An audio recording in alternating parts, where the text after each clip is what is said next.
ও মরে যাওয়ার সময় বলে গেছে যে আমার মাকে এই ছবিটা নিয়ে দেখাই। আমার ছেলে সারাদিন বাসায় ছিল।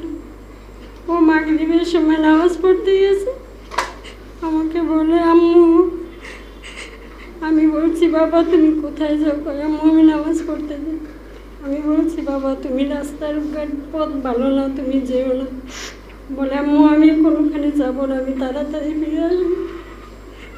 আমার সাথে খালি এই কথাটাই শুধু বলে গেছে, তারপরে আর কিছু বলতে পারে।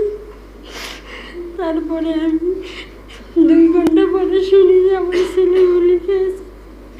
ও গুলি খেয়েও দৌড়িয়ে বাসায় আসতেছিল, তারপরে পড়ে গেছে, পড়ে ওর ঠোঁট দিনে ফাটে গেছে। সবাই আমার ছেলের জন্য দোয়া করবেন।